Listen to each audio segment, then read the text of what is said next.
I was raised in a single-father family, and my father has been prone to illness since I was little, and we were poor. After graduating from high school, I started working to provide for my family.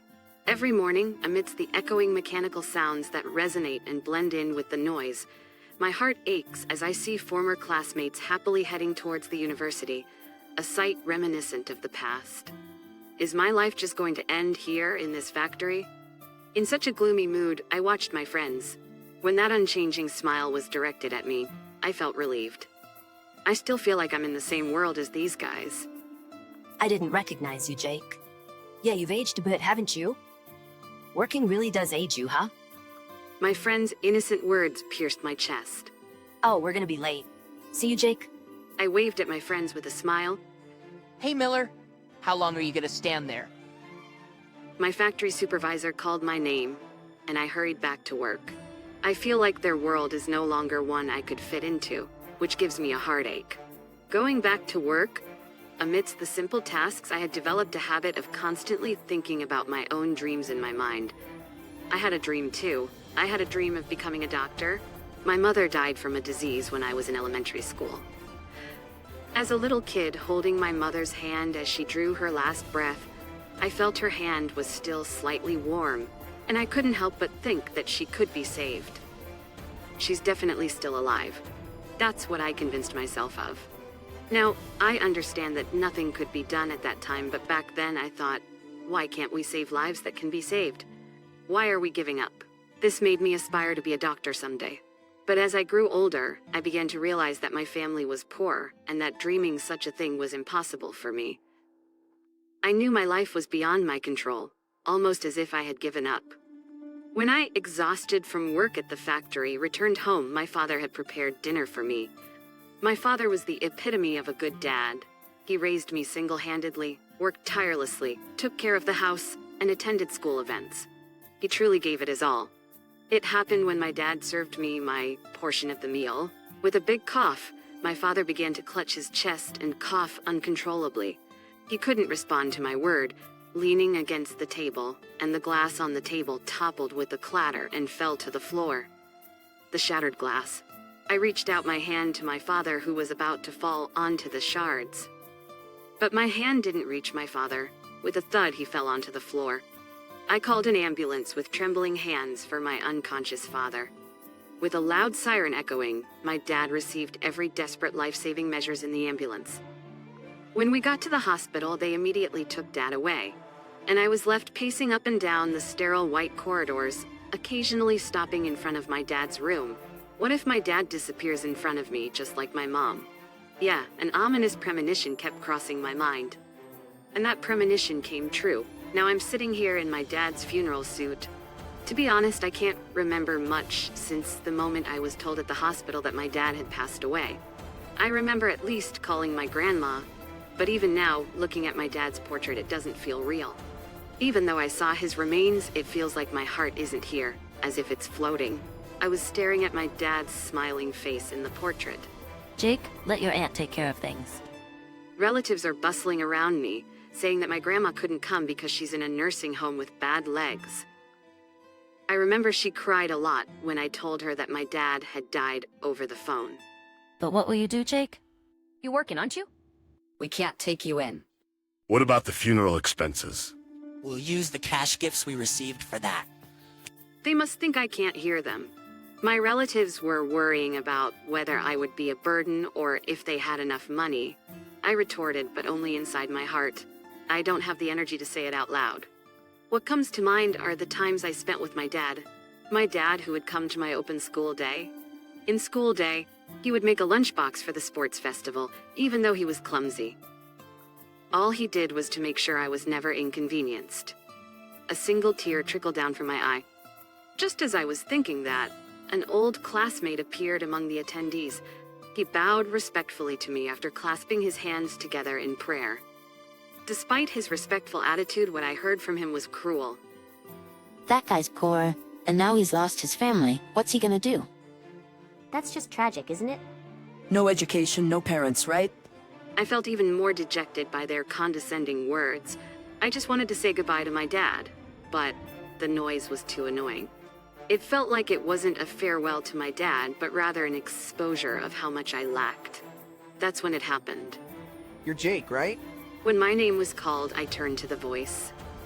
There was a very refined gentleman who seemed out of place in my humble, impoverished home. He looked at me kindly and patted my shoulder. You look just like your dad. Then the man started to speak a little louder. You see, I'm really grateful to your dad, Carter. Yes, I transferred schools when I was in high school.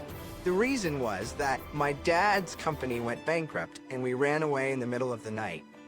Because of that, I was bullied by my classmates, and I felt like I didn't belong anywhere. But Carter was different. He always treated me without any prejudice. I was intently listening to a story about my dad I never knew. It feels like it just happened yesterday. Here's how the man who was talking to me with such familiarity recounted his story. The man had run away during the night and moved to a rural area.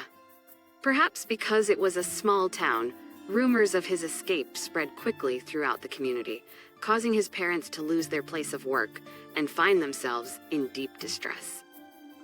At his new high school, it seems his classmates had disparaged him as a coward and a pauper. During these hard times, my father, Carter, approached the man. They played together by the river like any normal friends, even went fishing.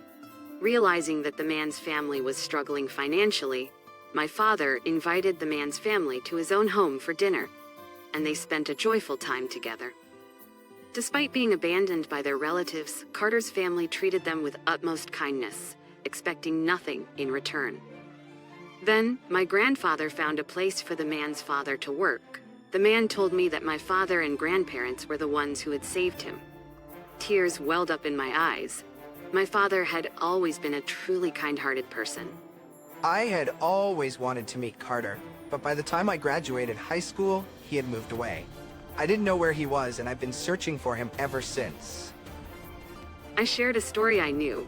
It was about a friend from Carter's high school days that I'd heard about from him. Wait a second, are you Mr. Williams? Huh? The man looked at me with wide eyes. You remembered after all this time, and yet I came to see you so late. I apologize for my tardiness. My name is Williams. I introduced myself to Mr. Williams a bit late. Then, with a bit of a moist gleam in his eyes, Mr. Williams spoke up again. This time, not to me, but to the attendees. I've been here paying respects to Carter, but isn't this supposed to be a precious time to say farewell to the departed? I'm deeply hurt by the insensitive comments I've been hearing. Upon hearing this, the people around immediately fell silent. Their shrugs and facial expressions said it all. They didn't care. When I quietly thanked him, Mr. Williams looked serious. I wanted to come here and express my gratitude. I owe my life to Carter. Therefore, Jake, I want you to let me thank you. I couldn't understand what Mr. Williams was talking about. If Carter and your parents hadn't helped my family back then, I wouldn't be here today. Carter taught me the importance of being kind and caring towards others. With those values, I started running my own business. Because I was always able to work compassionately, my business prospered and I was able to repay my parents' debts. But all of this, it's all thanks to Carter. I realized just how much my father meant to him. It made me proud of my father, and I was glad to be his son. Jake, you really take after Carter. People often tell me I resemble him in appearance, so I thought that might be it. But as Mr. Williams looked at me, he smiled kindly. Just from watching you here for a short while, I can tell. You're a really strong person who can quietly endure hardship, and you are someone who carries a deep kindness. Mr. Williams said that and patted my head. Jake, you did well. I'm sure it was tough for you being alone, but it's okay. I'm on your side. Tears started to stream down my face.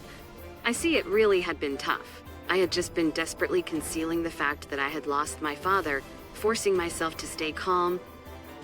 I was on the verge of breaking down from anxiety, but I ignored my feelings. From now on, would I be all alone? Is it not allowed to rely on someone? I was filled with such anxiety, and at the same time, I wanted to see my father and do more for him. Amidst these feelings, I was here. I shed tears as if to spit out the lump in my heart to Mr. Williams, who seemed to understand these feelings. Thanks to Carter, I am alive. So I want to thank Jake. I want you to allow me to return the favor I couldn't do for Carter.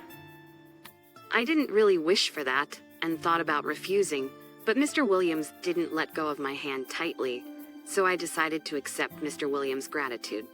From there, it was a series of events. Mr. Williams ended up paying for the funeral expenses. I said they were condolences, but Mr. Williams said, "Jake, you keep this money." And then Mr. Williams did everything for me.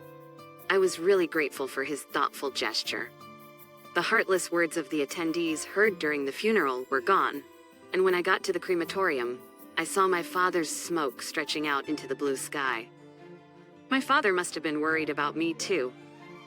But with Mr. Williams' gratitude, I felt truly refreshed that we had a good ceremony. I lived positively, but Mr. Williams' gratitude was not over. A miracle happened to me. Mr. Williams offered to send me to college, and he said he would give me living expenses until I get into society, and told me to quit my job. Mr. Williams supported me in the form of cheering for my dream. I felt like my stalled time was moving. I studied desperately so as not to betray Mr. Williams's feelings. I was also conscious of not indulging myself, saying this is really a miracle. And now I am studying at the medical school.